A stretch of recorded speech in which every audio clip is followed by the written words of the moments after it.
राधे राधे, जय श्री कृष्णा, जय श्री राधे। बहुत बहुत स्वागत करती हूँ अपने चैनल राधे कृष्णा पर। मैं ठीक हूँ और आशा करती हूँ आप सभी लोग भी ठीक होंगे। आइए आज जानते हैं कि रामायण में जो लक्ष्मण की पत्नी उर्मिला थी, उन्होंने किसके सहयोग से इतना बड़ा त्याग और अपने धर्म का पालन किया था और अपने पति के कर्तव्य कर्मों में उनका सहयोग किया था और अपना पत्नी धर्म निभाया। कि कौन सी थी वो शक्ति जो उर्मिला के त्याग और समर्पण में पूरा सहयोग करती रही। आइए जानते हैं इस वीडियो को पूरा देखना, क्योंकि पूरा देखने से ही हमें पूरी कथा का अर्थ समझ में आता है। अगर पूरा नहीं देखते हैं, बीच में ही छोड़ देते हैं, तो किसी भी कहानी या कथा का हमें अर्थ समझ में नहीं आ पाता है। इसलिए प्लीज़ वीडियो को पूरा देखिए। जब रामायण में राम जी के लिए 14 वर्ष का जब वनवास मिला था, तो उस समय सीता जी को पता चला कि राम जी वनवास जा रहे हैं 14 वर्ष के लिए, तो उन्होंने कहा मैं साथ जाऊंगी। तो वो भी जाने के लिए तैयार हो गई अपने पति के साथ। और लक्ष्मण जी ने भी सुना कि मैं भी भैया वनवास जा रहे हैं 14 वर्ष के लिए, तो वो उनके चरणों में गिर गए और रो रो कर कहने लगे, नहीं भैया, मैं आपको अकेले नहीं छोड़ सकता, मैं भी आपके साथ जाऊंगा। तो वो मुझे अपनी सेवा करने का मौका दे। तो वो गए साथ में, उनके साथ जाने के लिए तैयार होने के लिए अपने कक्ष में गए। तो उर्मिला ने पूछा, आप कहाँ जा रहे हैं अपनी वेशभूषा को बदलकर? तो उन्होंने कहा, भैया को, राम भैया को 14 वर्ष का वनवास मिला है, तो उनके साथ मुझे जाना है, मुझे उनकी सेवा करनी है। दिन रात जगकर कैसे भी मैं उनकी सेवा करूँगा। तभी उर्मिला ने कहा, मैं भी आपके साथ जाऊंगी, सीता दीदी जा रही है तो मैं भी आपके साथ जाऊंगी।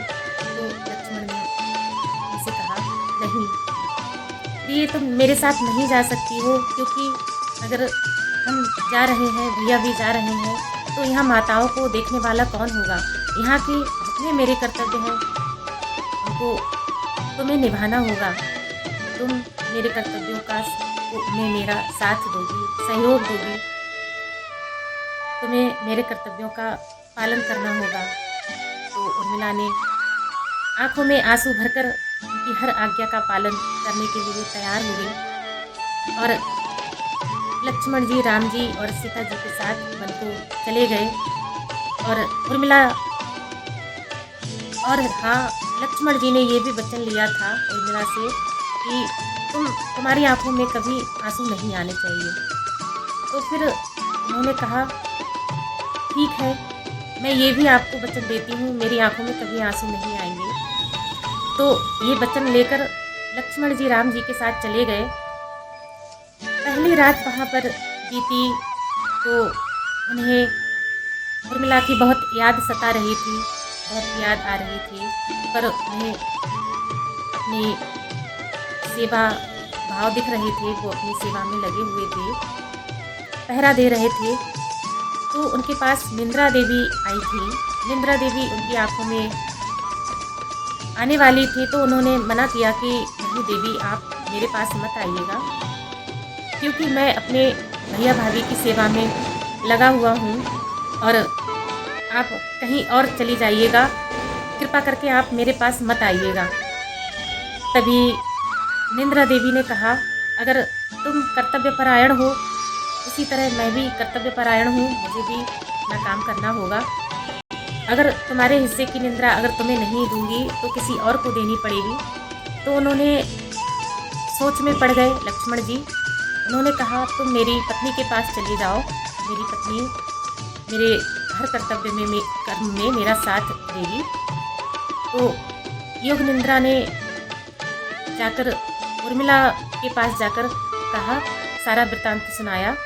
तो उर्मिला मान गई और उर्मिला ने निश्चय किया कि हाँ, मैं अपने पति के हिस्से की जो निंद्रा है उसको स्वीकार करती हूँ।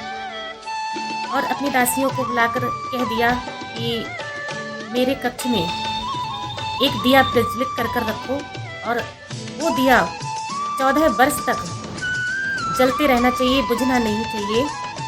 और यही मेरी एक आस है उन लोगों की, यही मेरी आस है, यही मेरी उम्मीद है जीने की। इस दिए को प्रज्वलित करके रखना और कभी ध्यान रखना, कभी बुझना नहीं चाहिए। और वो सबको बताकर योग निद्रा में चली गई और 12 वर्ष तक वो सोती रही, योग निद्रा में रहीं।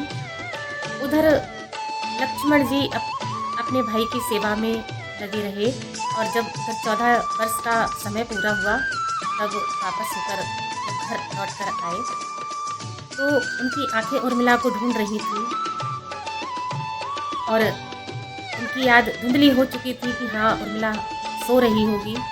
तो उनकी आंखें उर्मिला को ढूंढ रही थी, उन्हें उर्मिला कहीं दिखाई नहीं दे रही थी। तो उन्होंने कहा भाभी उर्मिला कहीं दिखाई नहीं दे रही है। तो सीता जी ने याद दिलाया कि वो योग निद्रा में है। तो उन्होंने वो गए और जाके उन्होंने उर्मिला को आवाज़ दी, उर्मिला उठो उर्मिले, मैं आ गया हूँ, तुम्हारा लक्ष्मण आ गया है। तो वो उनका शरीर एकदम ठंडा था, उनके हाथ एकदम ठंडे थे और कोई हलचल नहीं थी, वो बेसुध थी। तो लक्ष्मण घबरा गए और उन्होंने सोचा कि कोई अनहोनी तो नहीं हो गई। तो उन्होंने कटार निकाली अपनी कमर से और कहा अगर उर्मिला अगर नहीं होगी जीवित तो मैं भी नहीं रहूँगा। तो उन्होंने कटार निकाली, तब तक उनकी उर्मिला की उंगलियाँ हिलने लगी, शरीर हिलने लगा। उन्होंने देखा कि हाँ उर्मिला जगने वाली है। तो उन्होंने उठाया, उर्मिला उठो, मैं आ गया हूँ, 14 वर्ष का वनवास पूरा हो गया।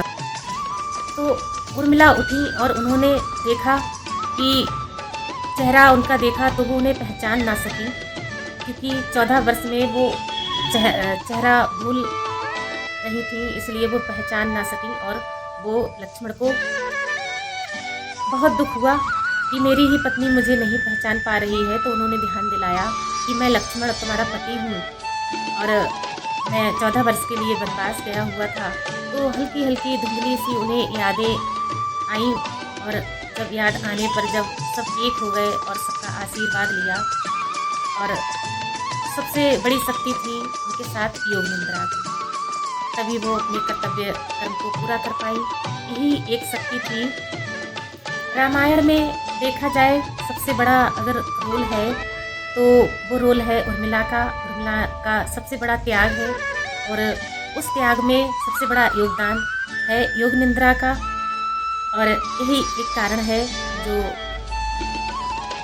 उर्मिला सारे कर्तव्य कर्म को अच्छे से अपने पति धर्म को पूरी तरह से पूरी निष्ठा से निभा पाई और उन्होंने अपने पति के सभी कर्तव्य कर्मों में सहयोग किया। अगर आपको ये कथा अच्छी लगी हो तो प्लीज़ वीडियो को लाइक करें, कमेंट करें और चैनल को सब्सक्राइब करें। राधे राधे।